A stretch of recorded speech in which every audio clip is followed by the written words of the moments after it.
Okay.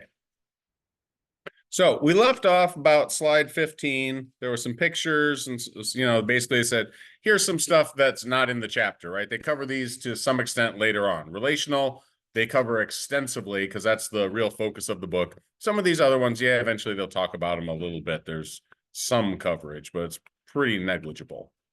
Okay. Okay. But this is where we were going to start again. You guys probably want to see the presentation, huh? Okay. So where we start, covering two different kinds of data models, right? So the enterprise data model that's there on the left is what they call a bird's eye view, right? Basically a big picture view. So there's not a lot of detail because the bird is flying from way high up and looks down and only sees the big outlines of stuff. So here we have three kinds of things. We have customers, we have products, and we have orders. And an order is a combination of customers and products, right? A customer places an order is placed by a customer, a product is contained in an order, and an order contains products. All right, pretty simple, pretty straightforward. Now, one of the things you may notice right away is that there's some kind of weird crow's foot thing going on there, right? That first line up at the top between customer and order, it has one line at the top, branches off to a 3 at the bottom.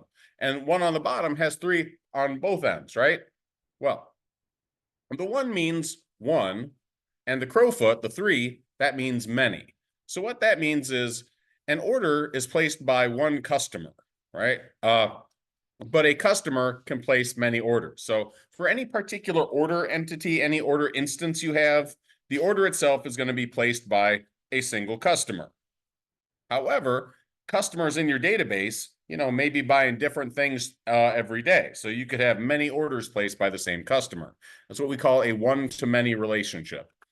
For orders and products, though, it's many to many. So any product could, of course, be contained in many orders, right? At least potentially, right? Guy could order some oranges one day, some oranges the next day. Another person could order more oranges that same day, right? Product could belong to many orders.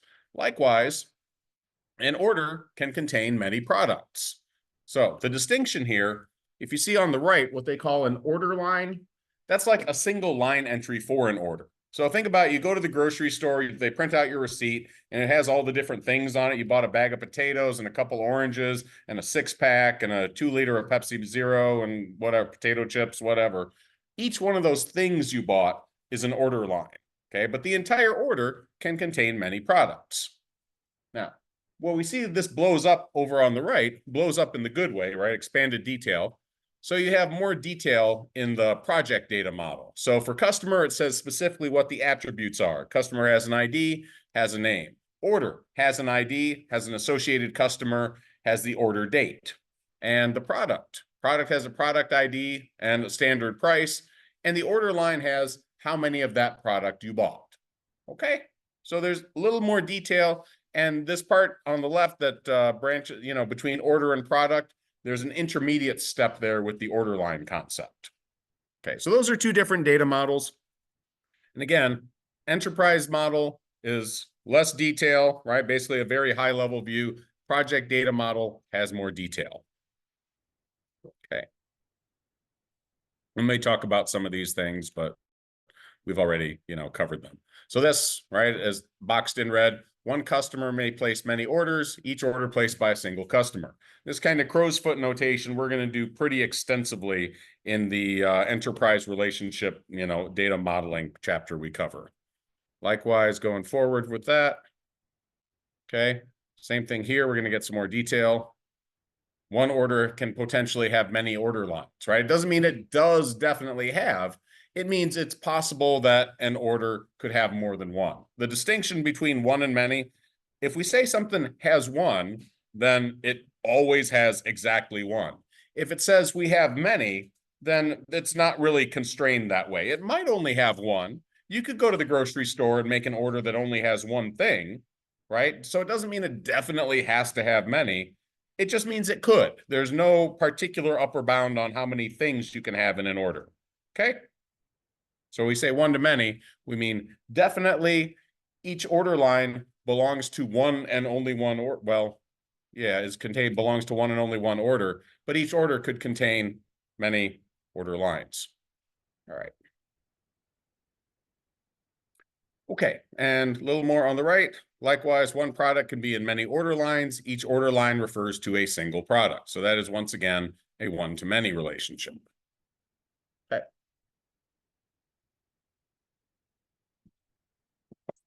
Questions on any of this stuff? Does this make sense? And like I said, we'll get a lot more of it in the next couple weeks, but this is just kind of an introduction to how these things look. All right. So, final cap it off. One order involves many products. One product is involved in many orders, which if we roll back a few slides, right, that's what we saw right there at the start. Ta-da. All right.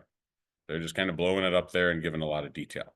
Now, you guys may remember we talked about the database approach versus, the individual files. And then I gave the example of ERP, right, which is where each department in a business has its data in its own little bubble. So when we talk about the database approach, basically we're meaning models like ERP. It doesn't specifically have to be an ERP implementation, but what it does definitely mean is that there's one central place in the business where all the data is stored. Okay, and different users will have access to different portions of that database, most likely not to the entire thing.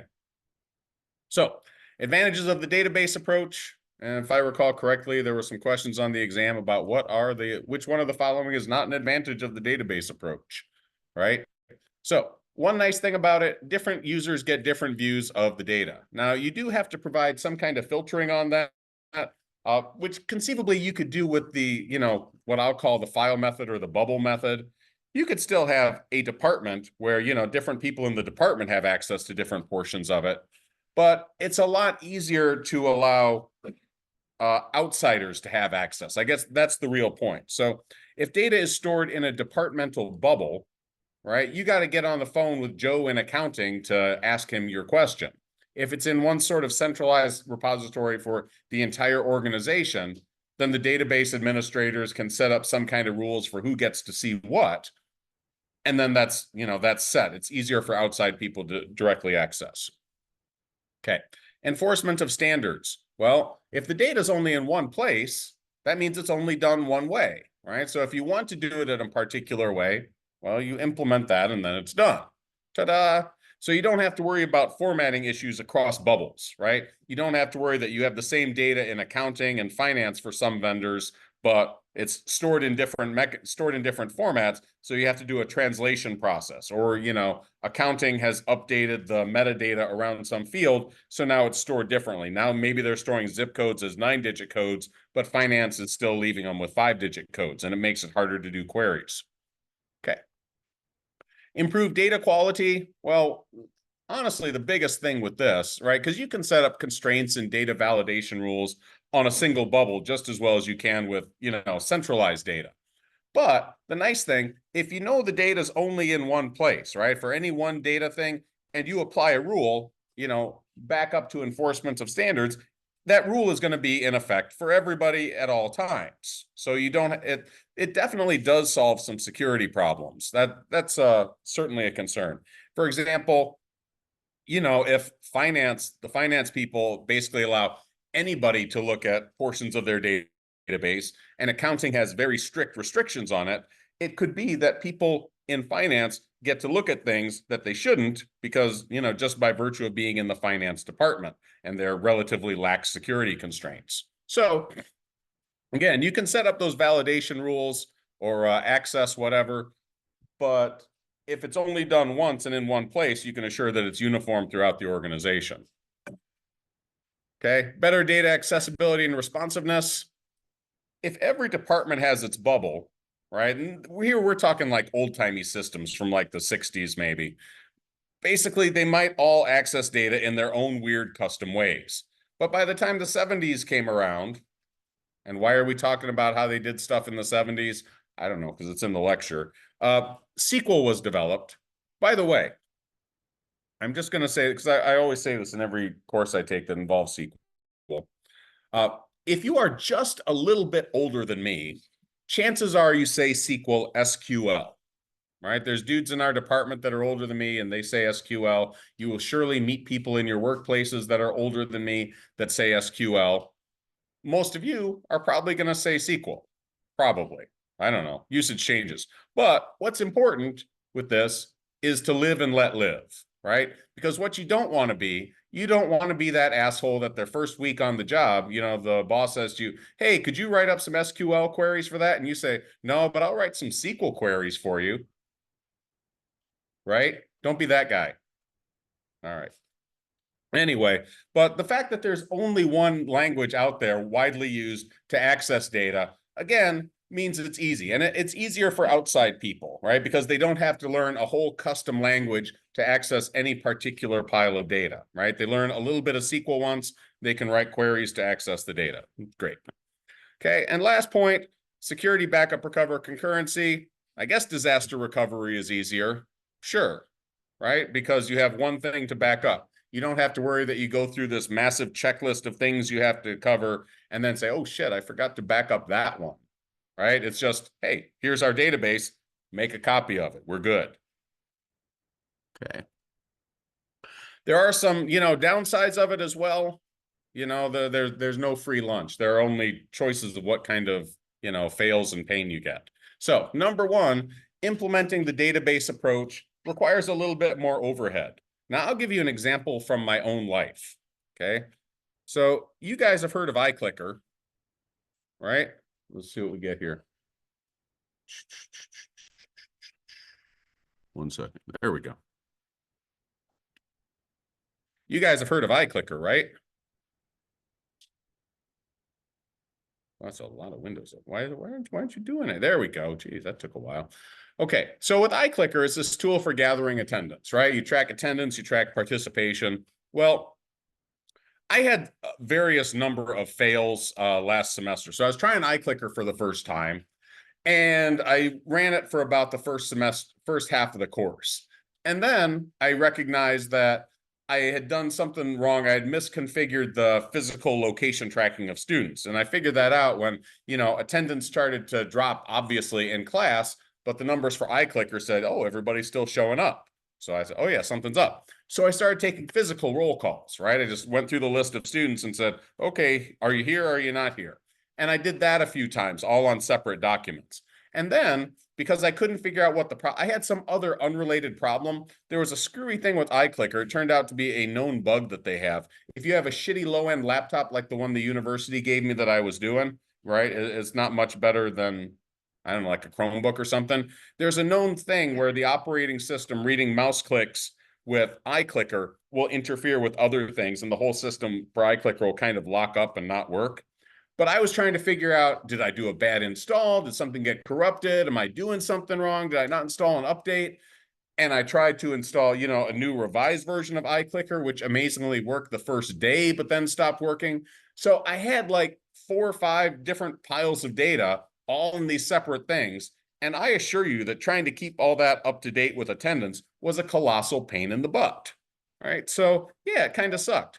However, database approach, doing it right the first time would have required that basically I have detailed knowledge of these fails, right? I have detailed knowledge of how iClicker works, of, all the things that can go wrong, and I can figure out what is going wrong and not have to rely on these other methods. So yeah, that for me, doing iClicker for the first time, right? And my fails are different than other people's fails.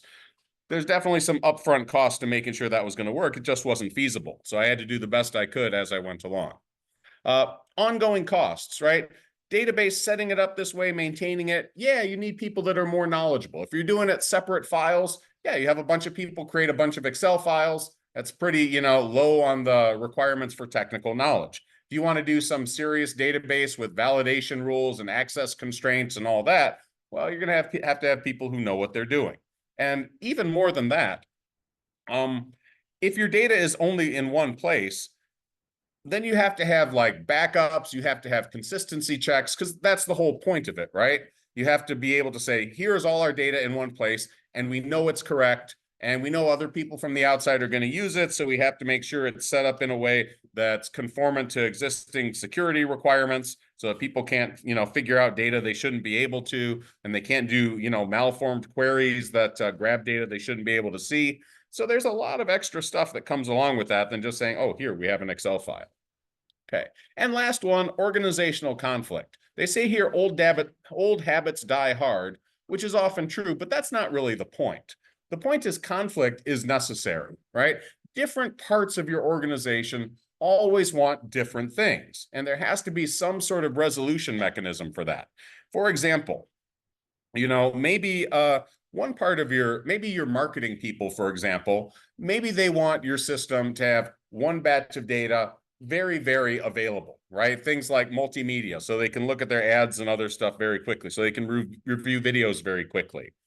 But videos take up a lot of bandwidth. And if those guys are going to look at stuff quickly, that's going to have negative impacts on other parts of the system, right? Or more generally, making one part of the system highly available, easy to access, necessarily pushes some other data to the back of the queue, right? So somebody's got to go first and somebody can't. Okay, so there's always those kind of conflicts. There's other things about, you might have conflicts about, gosh, we need last name fields to be 40 characters. And another operation part of it says, well, 24 characters is fine for us. Why do we have to change this? Now this becomes a big headache for us. And they're going to have different presentation requirements, different interface requirements, things like that. So yeah, there's always this kind of conflict where different people in the organization, they want things one way. It's not that one way. They're going to argue their point. All right.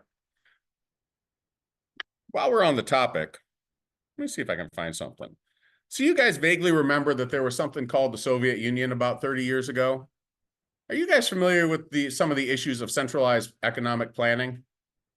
All right. Well, basically what happened in the Soviet Union in the old times is for industry, there would be a requirement that, a certain factory produces a certain amount of output, right? And the arguments would typically be not over how best to achieve that goal, but the wrangling among the top people at the factory and the politicians would be how to get the easiest requirement possible, right? And then they could all slack off. So there was stuff, I'm going to see if I can find it. I probably can't. Soviet Union nail factory cartoon. Let's see. Ah, there we go. Yeah, this is good. See, you gotta love the internet now. All right. So there was some factory that, had a requirement to produce so many tons of nails in a month. And here's the cartoon with the guy, like one giant nail bigger than a bus. And he says, hey, congratulations, we have just produced this month's nail quota. Because it's easier to produce one really big slug of metal than to produce, millions of little ones. This is the same kind of problem, right? So it's not specific to databases. It's not even specific to business. It's specific to reality. Different people, when you bring them together in the same system, they're going to argue about what they want. All right. So, all right. Anyway, different kinds of data management frameworks. So the big takeaway from this is that there are two kinds of data that organizations have to deal with. The first one is operational. Operational is all the ordinary day-to-day stuff that a business needs to keep running, right? Things like transactions, things like supply chain management checks, things like payroll, all that kind of stuff. Overwhelmingly, the dominant model for that is relational. So there you have it, right? It tends to be highly structured data.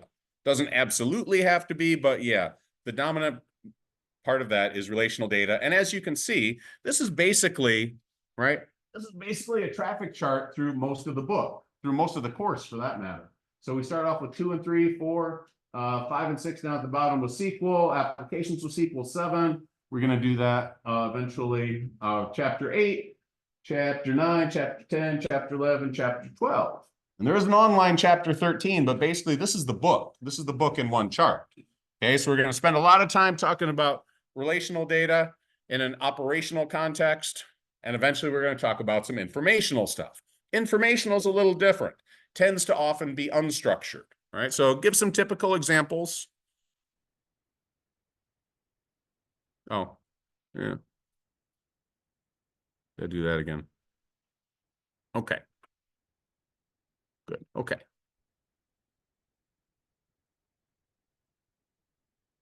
operational and informational. Okay, so operational stuff, again, it's what keeps the business running, right? So again, typically very structured, typically uses relational database model, which is, the main thing we're going to cover. So examples,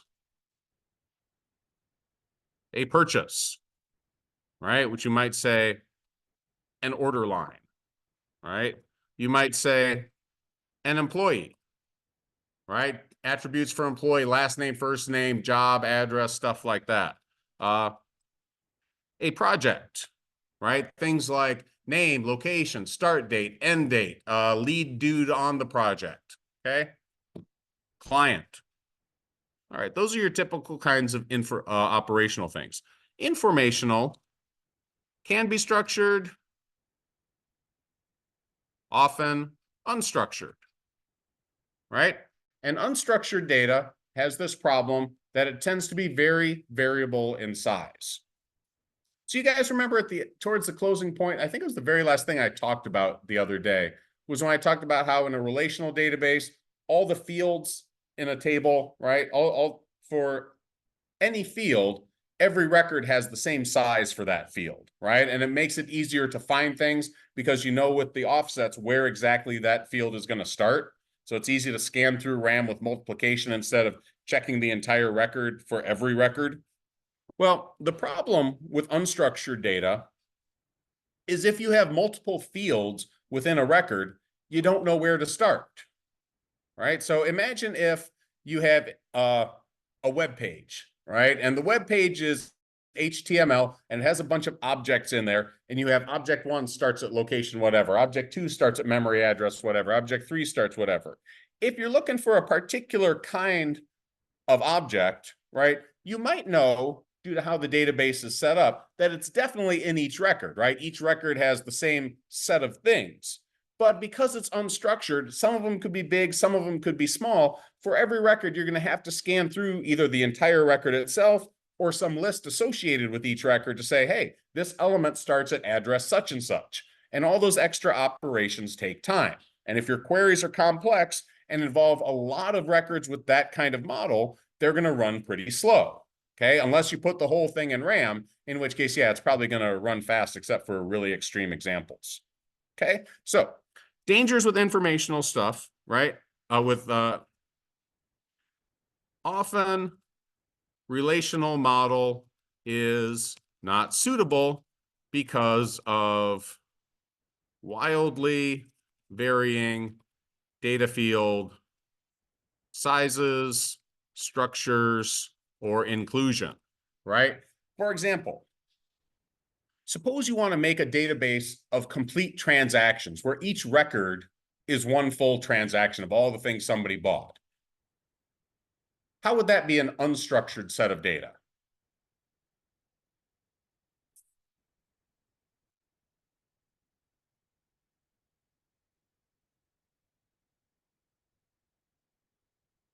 Suppose each record is a shipment, right, of all the stuff you loaded onto a truck.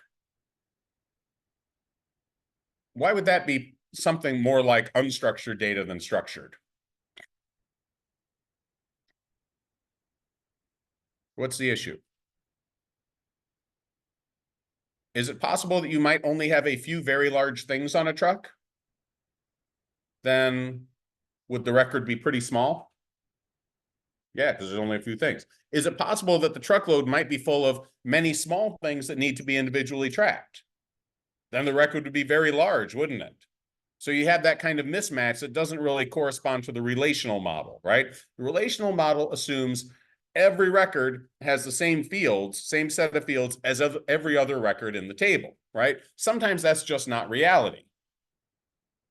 Okay, so even with some operational data, this is why that previous model, this is why they broke it up orders into order lines to follow that relational model, right? If you don't do that, then you end up with this problem where some transactions hold a lot of elements and some transactions hold very few. So depending on how you model your data, could be structured, could be unstructured. Web pages pretty much always unstructured, right? Because there's no definite way to store web pages. The exception could be if you're somebody like Amazon and you have a very structured, regularized way of presenting your web page data, right? So every product page within a category for Amazon pretty much looks the same, right? They have a blurb about what the item is about. They have item properties. They have a set of images. Those images are all about the same size. Web page there is pretty much the same, right? And yeah, the individual reviews, some products have more and some have less, but within your record, you could simply refer to a list in some other table and say, okay, here's our records. We don't put every record, every review individually in a record. We simply outsource that to another table. So there's that. So, and there are other things like videos. Some videos could be large and, you know, high definition, take up a lot of data. Others could be small and short and take up very little. So unstructured data, informational, those are some things. Also, historical data, right, can vary over time as far as structure.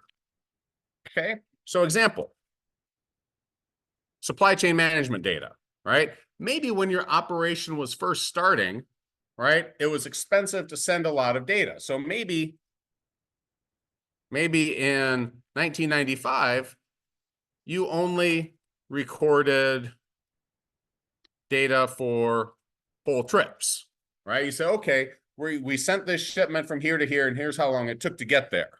But maybe by 2005, you record, you know, stops along the trip every hour, perhaps. So you have a whole bunch of segments. It's still the record of one trip, but now the structure is very, very different, right? Maybe by 2015, you record stops at minute intervals and include slugs of contextual data for each, right? Like traffic conditions, right? It's a busy road. It's not that the driver doesn't know what he's doing. It's just a busy road.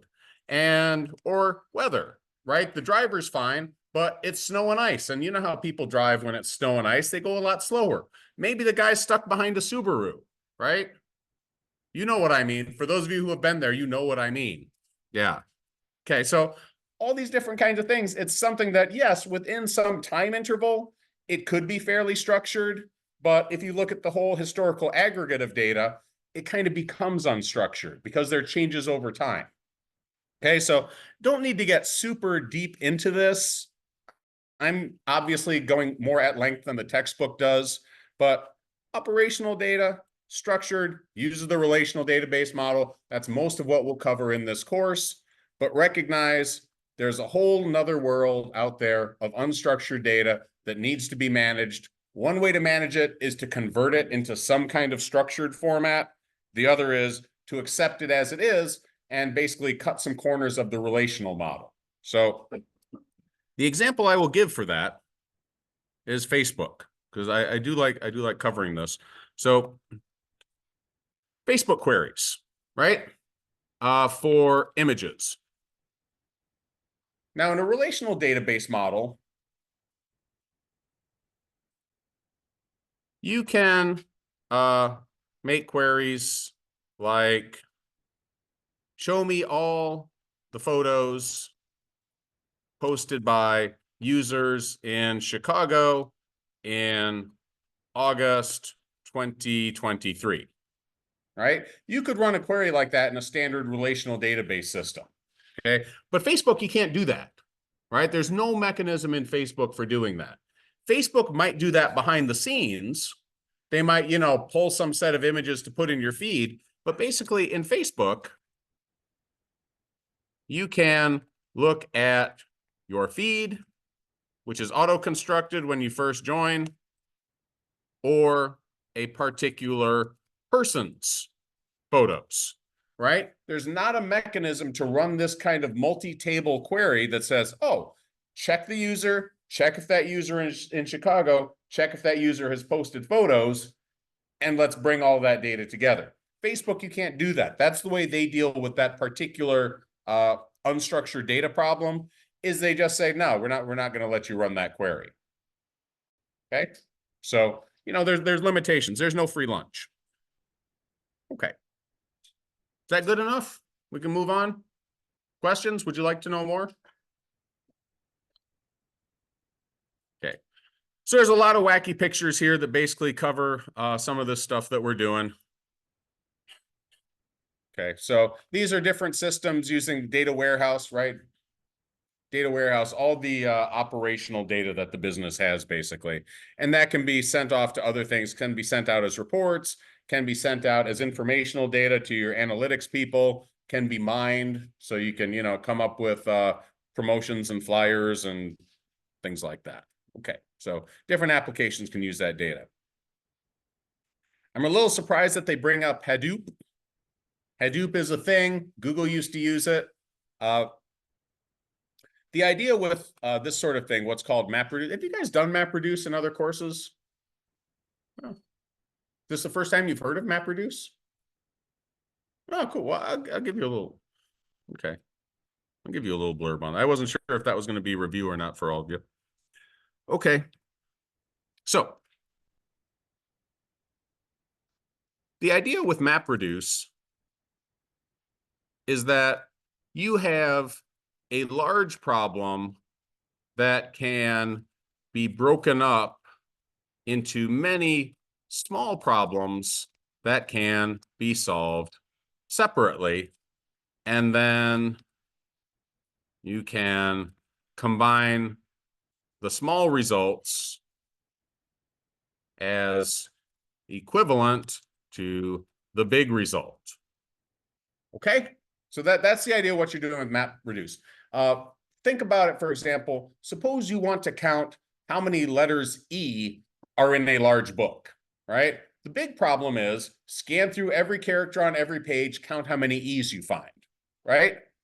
The small version of the problem, the broken up problem, is you tear out each page of the book, hand it to a separate viewer. That viewer looks at each page, counts the number of E's, writes it down. You total up all those counts. That's the sum for the entire book, right? The two numbers should be the same if it's counted correctly, right? That's MapReduce, okay? Google example, because they used to use it, okay? Suppose you want to pull a list of web pages that each contain a particular search term. Okay, somebody's run a query. Google's got to look up, hey, what pages have all this, or in what combinations, whatever. So again, same kind of thing. The set of all pages is the big problem. Okay, then you want to find that. You can allocate smaller subsets of pages to individual servers to be processed separately, then combine all the results from those subsets of pages, right? And it works with like ranking problems, stuff like that. You go through and say, oh, this subset of pages is pretty good. We're going to combine all these at the end and then, return whatever. So for example, like Google only typically returns a few hundred search results for any query you might make. It'll say, yeah, we found like 20 billion matches in our database, but it's only going to ever actually send you a few hundred. So what it does is it takes this big problem of all these different pages, scans through them, finds the ones that are appropriate, sends along the information for like the top few hundred at most, right, from each different server, combines those at some point at some subsequent machine, takes the top of that list and forwards it to you, right? It's basically another kind of MapReduce problem, pretty similar. Okay, but that's all that is. That's, yeah. So they have some stuff here, but fine, we're just gonna keep rolling. Okay. Okay. So components of the database environment, right? Obviously, you need automated tools. This is an important term, repository, Okay, so in this situation, this textbook, they distinguish very clearly and strongly between the data itself, which is the database, and the repository. The repository is where you keep all the rules. And if you think about it, it actually makes a sort of weird sense, right? It is possible you could have all the things combined on the same set of hardware, for sure, especially if your database is not very big. But if your database is very large and it's stored on many different pieces of hardware, potentially an application looking at, just has a bunch of numbers there. And the formatting between it all is pretty arbitrary, right? So if you really want to pack your data in tightly, you don't include any of the metadata. What you know is that for, on any particular file, the first 100 bytes will be maybe the name of the table, the next 100 will be the next first record, next 100 will be the second record, and so on. Something like that. Well, your repository is where you keep all of those rules for how that unformatted mass of data is going to be processed, right? That's basically the idea there. Database management system is the software, application programs. Those are the programs that actually use the data. So for example, let's do a web analytics example. Okay, because I teach that, and so I know something about it. Okay. So suppose you're using Google Analytics, and the Google Analytics model, we'll call that GA4, is that Google keeps your data, unless you're paying them a whole lot of money to have your data be your own. So somewhere in all of, they have many people's data, but one of these boxes is going to have your data. Now, we don't know exactly how Google stores your data, but they're storing a lot of data for a lot of people. And so efficient storage without, putting headers and field names everywhere, it's something they're going to want to do, right? So we'll say, for purposes of discussion, your data is unformatted, right? They know which canister of data is yours, but the data itself is unformatted as far as it resides on those files. Now, so that's the database itself. Ta-da! The repository will be here, because presumably Google's going to use the same set of, metadata and processing for any kind of data they store, right? It's going to be stored the same way. We don't know that they do, but let's say that they do, because we want to get done today. Okay, so that's the repository, which is responsible for taking that data and translating it into some sort of usable form. Then you show up and you say, this is you here.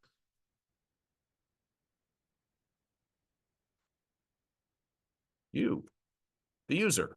You say, I want to see a report. Well, guess what? That's the application, right? The GA4 reports that they're sending you. Okay, that's pretty much the model that they cover. And the database management stuff, well, I guess that's somewhere here too, and I should have done a separate box. So that's fine. I can do, I'm going to split this box.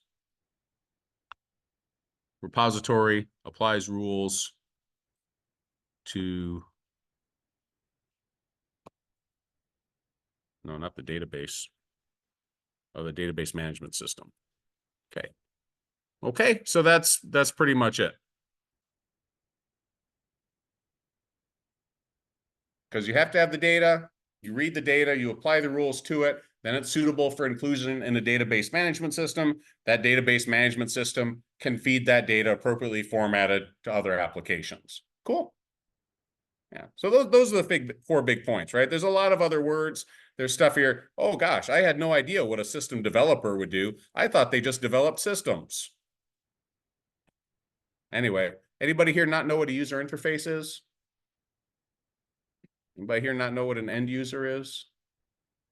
Just saying, all right? So these ones, whatever. And data or database administrators, those are the people who do the work, maintain the database, potentially, design it. Database engineers, they design them. Administrators is more about managing the every, day-to-day operation of it, and things like what hardware should the database be on? How should the data be allocated over that hardware? Things like that. Okay. So whole big slug of this here, the same kind of drawing with boxes, but I like to think I gave a more concrete example, so we can skip that. Okay. Next thing, development process. Okay, so how many of you have heard of the system development life cycle or the PDSA cycle? You guys haven't? Who's taken up? You guys have taken 355. They don't cover that no more? Wait, I know they do. They sort of do because I wrote the textbook Uxel uses. It's true. He reviewed it. He's like, Doug, you want to write some stuff for this? I say, yeah, okay. So I wrote it. Anyway. Okay.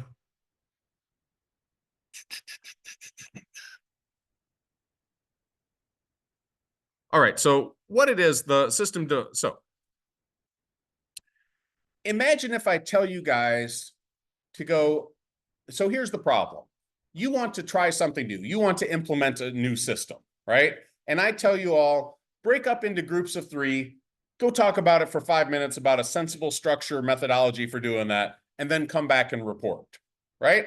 What you guys would probably all do is come up with something along the lines of do some planning, right? Think about the problem, propose some solutions, right? Eventually pick one to implement it, see how well it works. If or as necessary, try other options or update the implementation, right? Implementation, which I might add, starts a new round of planning, right? You'd all come up with something about like this. This is very easy, very sensible, right? This is not genius level stuff here. Yeah, that's what it basically is in the book, right?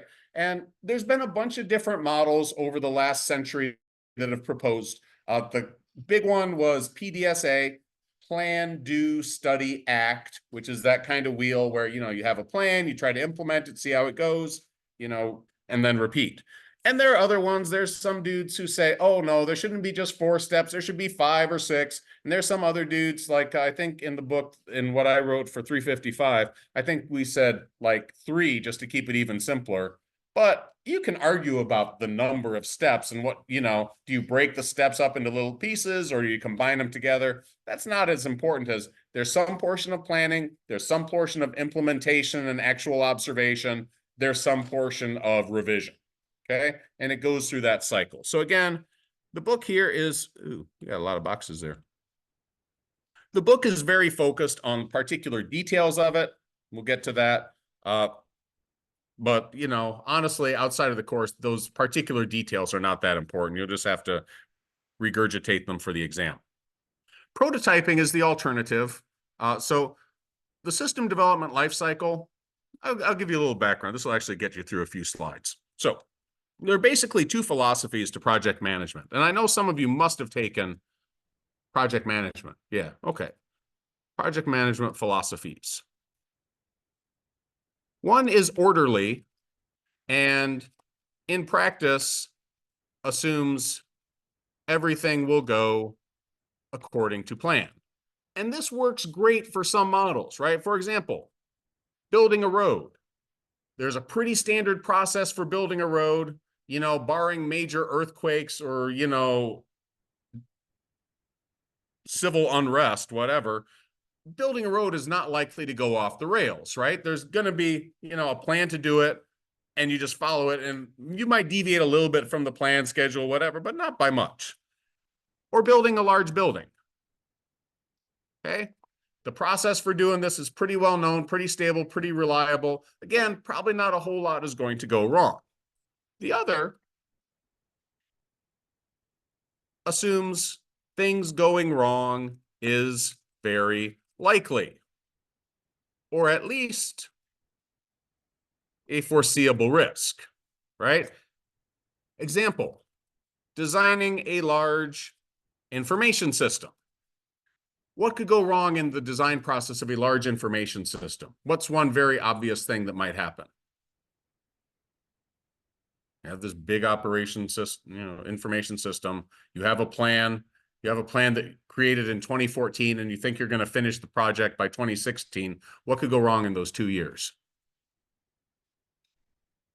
Is 2 years a long time in terms of technology?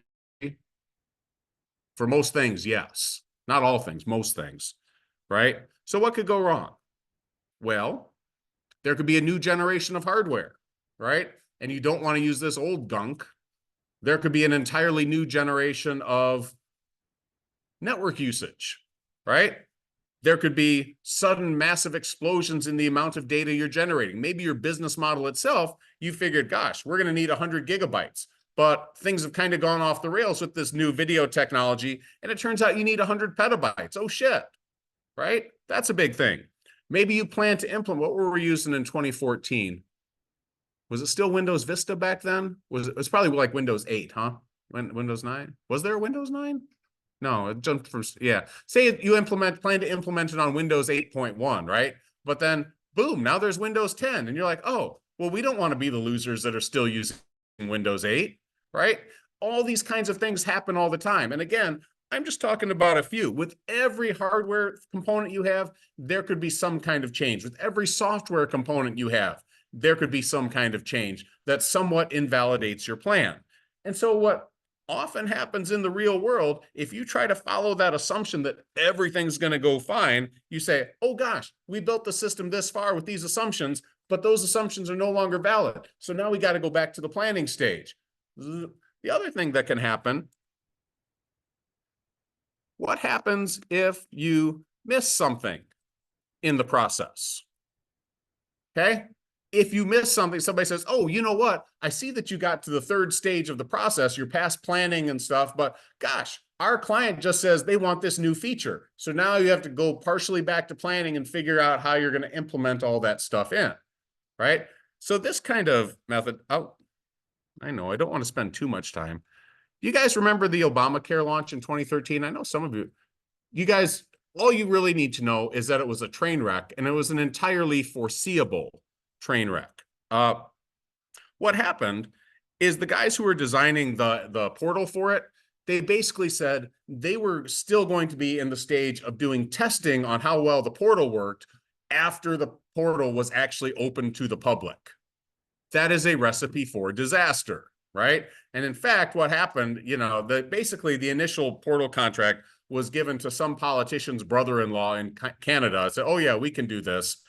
It'll be simple. Well, it turned out it wasn't. My wife works at Accenture, and the contract was eventually passed to Accenture, and she was like rolling her eyes at like how awful the initial implementation was. So, I know some more stuff about that than I ought to reveal to the class, but yeah.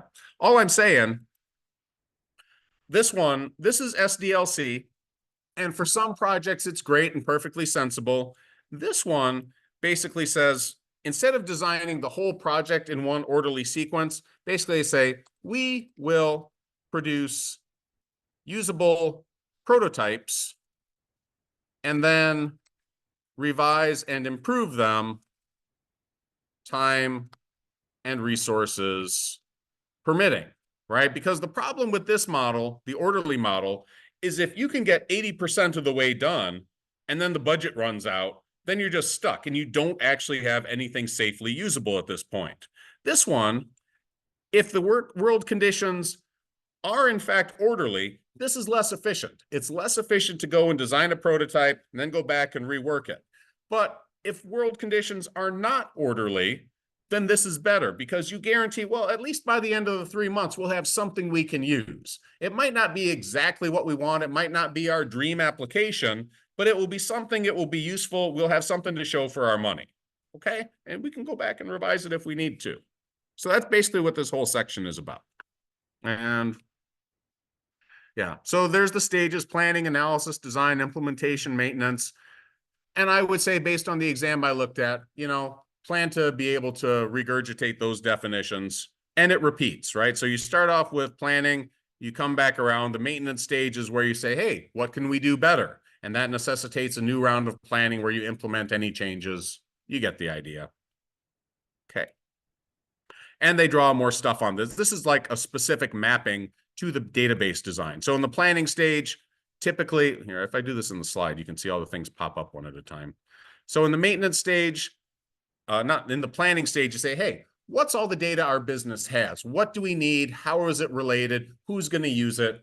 Stuff like that. Those are the questions that come up in planning.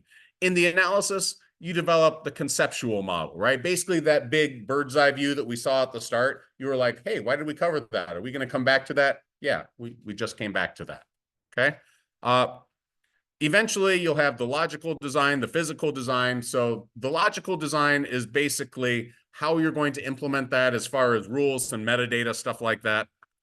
Physical design, what hardware are you going to use? What software are you going to use? Where the physical device is going to be? Stuff like that. Build, test, install, and train. Not much to say about that. And then, hey, how well does it work? What can we improve? What will it take to fix that, right? And you go back and do another cycle. All right. So again, rapid application development is the one that I say, this is the assumption where things are likely to go wrong. So they say faster and more adaptive, especially when a database is already there. And there are different flavors of it. Anybody ever worked with Scrum? Scrum is an interesting one. Well, basically, a lot of people consider these categories of what's called agile project management, but they picked a different way to call it here, so whatever. Okay, but rapid application development, the assumption there is, yeah, at each stage, you're going to end up with something usable, and you can go back and fix it, right? The waterfall, SDLC, you go through one stage, you finish all the stuff in planning before you go on to the analysis stage. You finish all the stuff in analysis before you go on to the implementation, so on. Okay. If things work well, it's great, but things don't always work well.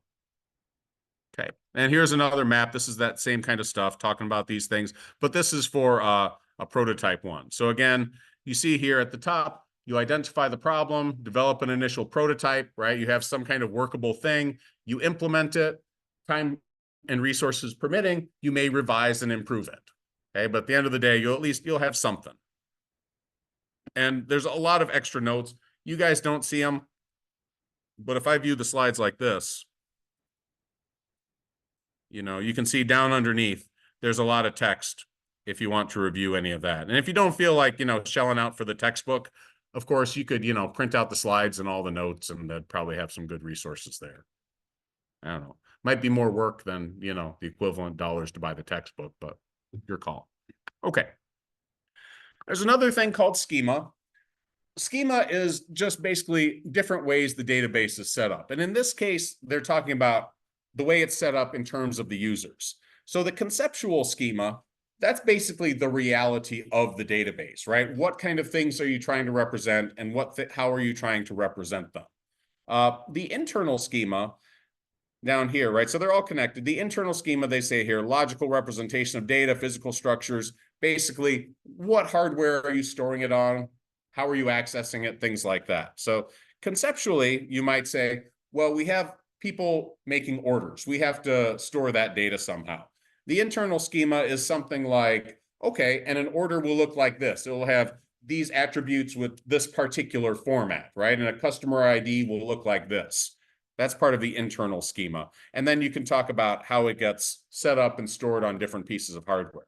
Likewise, the external schema, that's for other users, right? Basically, internal schema is back end, external schema is front end. So user interface stuff is in the external schema. So they say user views, like anybody who wants to see some part of the data, that's what they get. All right. And database administrators determine the schema for different users. That's part of their job, is to say, oh, you're a manager. Your data ought to look like this. If you don't like it, we can have a discussion about that. Or better yet, have a discussion about it before I build the interface. Okay. All right. So this stuff, projects, gosh, we have a definition for a project here. All right. I'm just going to, oh, actually, I will mention this. So project management, it's a big thing. You can make pretty good money doing it, but you're going to have your fingers and ears in a whole lot of things going on in the organization all the time. So it works well if you are, at least a somewhat extroverted person.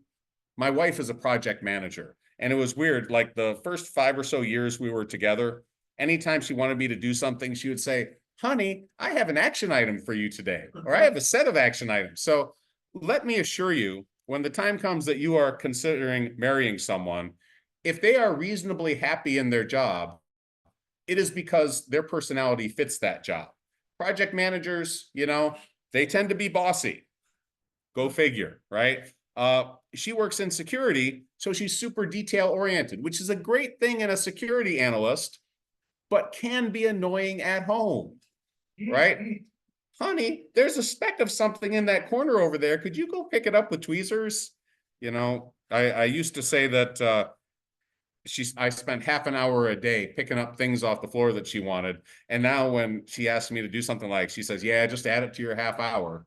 Yeah. So anyway, project management, yeah, that it is an interesting career choice. It certainly would not be for me, right? I am temperamentally much more suited to be a professor. All right. So team members, yeah, people do stuff, whatever. If you need to look up that for the exam, there it is. Okay, da da da da da. Okay. Evolution of database systems, though, we'll talk a little bit about that. That's a fun topic. So 4 main objectives, right? And we've talked about some of these. So number one, separation between the applications and the data itself. So if we're talking about every department holding data in its own little bubbles, then it's not terribly independent, right? Then it's like, okay, you have this data that's directly closely associated with whoever is using it. It's nicer if you can have all the data in one place and then users look at different subsets of that data. Then there's a lot less maintenance. Anytime you change something, it only has to be changed in one place. You don't have to make sure that it's changed in a bunch of different places and worry that you might miss one or worry that somebody might make a change to their database without telling anybody. Obviously, as data has become more complex and there's been a lot more of it, these concerns have gotten even bigger. Ease of data access for less technical personnel, right? SQL's pretty easy to learn. If you haven't learned it yet, you're going to learn some of it, and you'll be like, wow, this is not so bad. Who's taken IDS 201 with me? In IDS 201, one of the things I say, after Java, you know, all your coding is going to be easier. SQL, far easier. Okay, so SQL is an easy thing to do. And it's way easier that everybody uses this kind of simplified language to access the data as opposed to having some weird custom language or custom setup for every file that you have to learn separately. Okay. And they say here more powerful decision support platforms. I guess if you have all your data in one place, then it becomes at least faster to do those same kind of queries. I mean, conceivably, you could do them, but even if all the data is in separate bubbles, but it's a hassle. So maybe in a lot of cases you don't. So I have a chart here with some of these technologies. Flat files, hierarchical network, those are pretty outdated ones. They were replaced by relational. Object-oriented, object relational, honestly, I don't know too much about them, but that's okay because, you know, if I have to learn for the textbook, I will. And if I don't, then I won't. And analytics, big data, that kind of stuff is obviously all around us to this day. Okay, so couple of different architectures, right? One is the hierarchical. This was one of the first ones. This is one was abandoned in favor of the relational model. And the idea with a hierarchical database model is that some tables are subsets of others, right? So you might have one table of students, and part of that is a table of undergrads, part of that is a table of graduate students, part of that is a table of non-degree students, whatever, okay? And the problem with that is that everything in that is a subset of the thing above it. If you have another relational model that you're trying to set up, like customers placing orders, there's no meaningful way that an order is a subset of a customer, right? You can't really model that with this hierarchical model. So the other one is the network database model. The network database model was an interesting step forward where basically tables could have multiple parents. So it was a way of slicing the data a little bit differently, right? So for example, in a network model, and this is network model, they mention it in the textbook, but they really, you know, tell you nothing else about it. They say it exists, it was replaced by relational. But what it is different tables can have multiple parents. And what that means is you can model somewhat more complex realistic relationships, right? So for example, this upper table on the left in the network model might be, you know, students taking undergraduate courses. And some of those could be on a degree program and some of those not on a degree program. And another second tier table there could be students taking graduate courses. And some of those could be on a graduate degree path and others not. So anyway, you can model those sorts of situations with it. But again, you don't really have a good way to model basic problems like how orders and customers are how they're related. So that's how we get to this relational database model, right? And that's what we talked about the other day when we talked about how one table could have a key that exists as a foreign key in another table.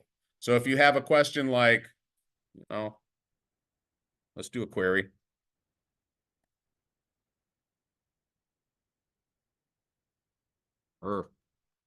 Okay.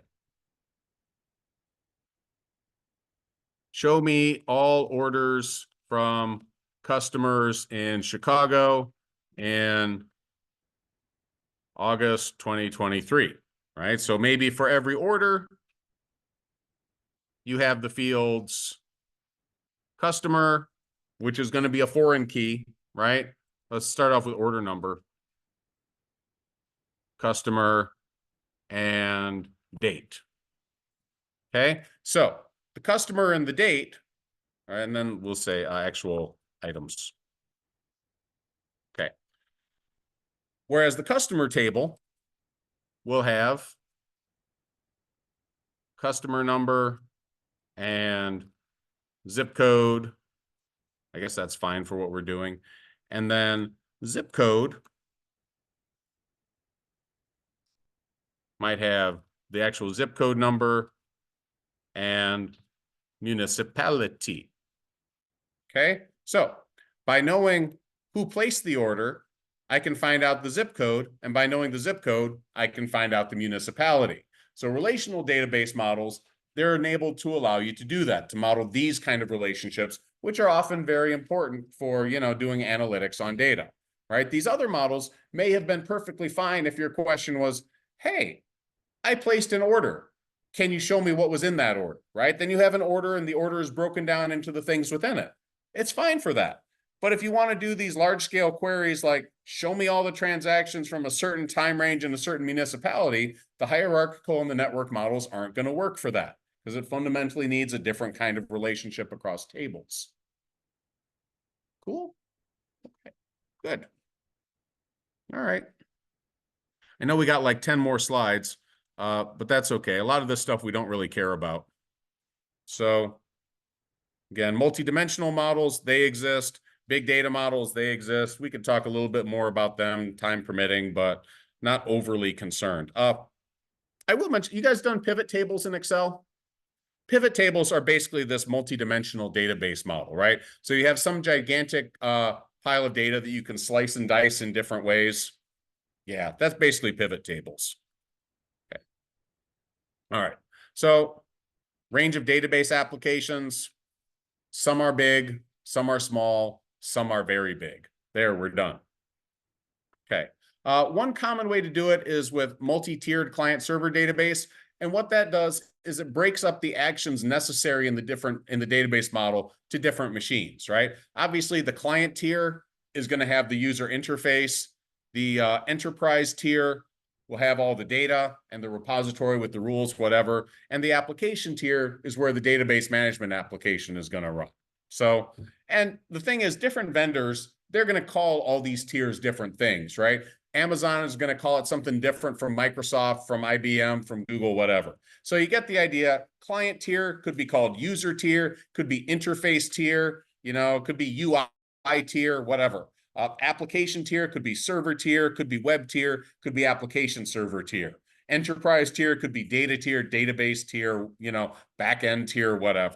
Okay, different names, but you get the idea. This typical 3-tier model is pretty common. One tier holds the data, one tier runs the applications, one tier is where the users get to it on their own machines. Okay. Yeah, different stuff. Okay. Ta-da. Data warehouse, remember, basically mostly the operational data that you're looking at. Data lakes, large integrated repository for internal and external data that does not follow a predefined schema. Wow. Okay. So that's basically a big pile of unstructured data. Can look at that. Okay. Executive dashboard. Thank you. That's what it might look like if you looked at Tableau in black and white. Okay. There's a bunch of slides about Pine Valley furniture. If you have the textbook, go ahead, look through them. These are some examples, what they talk to like with bank statements. So again, more of that entity relationship modeling stuff. So in this case, an account belongs to a customer. What does the crow's foot notation tell us? You didn't think you were going to get, what does the crow's foot notation tell us here? Yeah, but one to many how? What's the one and what's the many?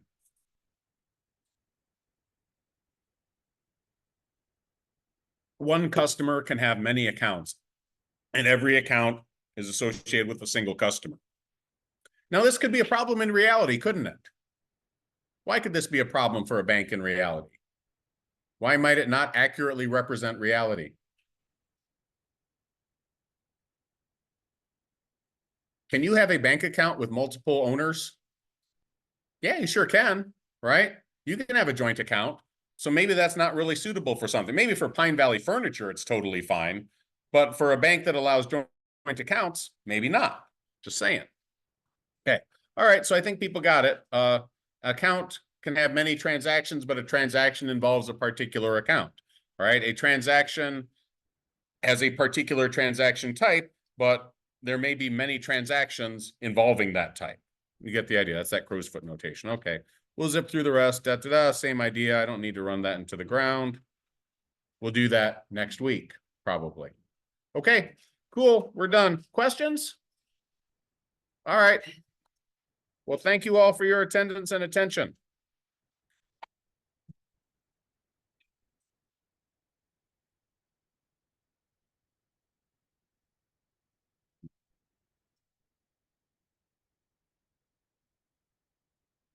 What's happening? I had a question in regards with the textbook. Okay. For the open section part of the exam, would that change if we buy the PDF version of the book? No, I mean, if we're getting to the point where it's open book, then I really kind of stop caring what resources you use. Okay, thank you. Yeah.